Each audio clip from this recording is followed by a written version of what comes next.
ఇప్పటికీ పొంగులేటి శ్రీనివాసరెడ్డి గారు వచ్చిన కాడ నుంచి ఇక్కడ చెరువు కట్ట అలుగు పోస్తా అని చెప్పిండు.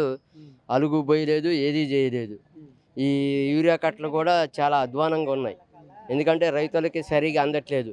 ఇది ఒకటి పెట్టిండు, ఏది కోడు యాడని, అది వేపు ఎవరికి తెలియట్లేదు. ఇప్పుడు చదువు రానోడు అంటే ఎట్ట చేస్తాడంటే చదువు వచ్చేవాడు కంటే తెలిసిద్ది. మాలాంటి వికలాంగులు ఉంటాం. వికలాంగులు ఇప్పుడు ఇక్కడ బుక్ చేసుకుంటాం. వేరే చోట పోయి తెచ్చుకోవాలంటే తెచ్చుకోలేస్తామా సార్? ఉండూరులోనే ఆ వ్యాపు లేకుండా లైన్ల వారీగా ఇస్తే బాగుంటుందని చెబుతున్నా. చాలా ఇబ్బంది ఉంది సార్ ఈ అలుగు వల్ల. అలుగు పోస్తుంది, వర్షాకాలం వస్తే ఇబ్బంది. ఆయన ఎక్కిన కాడ నుంచి చెప్పిండు శ్రీనివాసరెడ్డి గారు. ఇంతవరకు చెరువు మా తాతలు పుట్టిన కాడ నుంచి ఉందంట. అది మా తాతలు పుట్టిన కాడ నుంచి ఉందంట.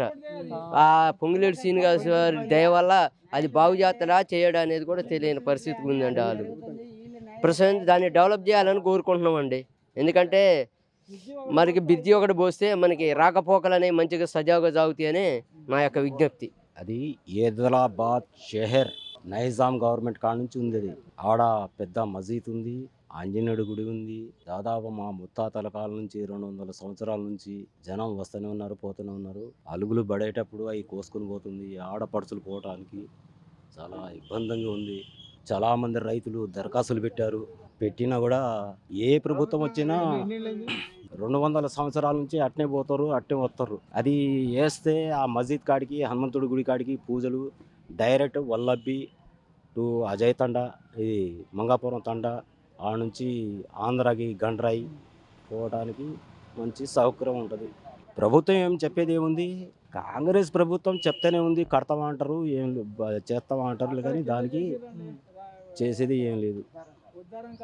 అది ఏమైనా అదృష్టం ఉంటే రైతుల ద్వారాగా అది కడితే అందరికీ దాదాపు 10 ఊళ్ళకు సౌకర్యం ఉంటుంది. విజయవాడ దాకా పోవచ్చు. ఏమన్నా ఎప్పటి నుంచో ఉంది రాదారు లేక, అది ఇబ్బంది, జనానికి బాగా ఇబ్బంది ఉంది. రోడ్డు ఇబ్బంది బాగా చేస్తే మంచిగా ఉంటుంది, అంతే. దాని నుంచి మధ్యలో ఉంది, ఆంధ్ర తెలంగాణ మధ్యలో ఉంది.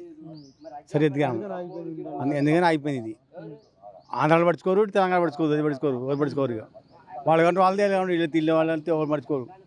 అది వ్యాపారం. ఏదో ఒకటి బాధ్యత మంచిగా ఉంటుంది, అంతే. అని చెప్పిన ఎవరు చేయట్లేదు, ఏం చేస్తారో ఎవరు చేయట్లేదు. ఏ ఎమ్మెల్యే అయితే అంతే ఉంది. చెప్పేది ఎప్పటి నుంచే ఉంది. చేస్తాం, మేము చేయకుండా ఉంటాం, చేస్తాం అంటారు, కానీ ఏం లేదు, ఏం లేదు, అంతే. ఇది ఎప్పుడో 100 సంవత్సరాలు నాకు ఎవరు నేను పుట్టలేదు అసలు. అది ఎప్పటి నుంచి ఉంది. వర్షాకాలం బాగా ఇబ్బంది, పోలేము, దాటలేము. వర్షాకాలం చుట్టూ పోవాలి రాయడం నుంచి. అది ఆడ బాగొస్తే ఈడ అన్ని బంద్. మొత్తం 7 బంద్ వస్తుంది అంతా.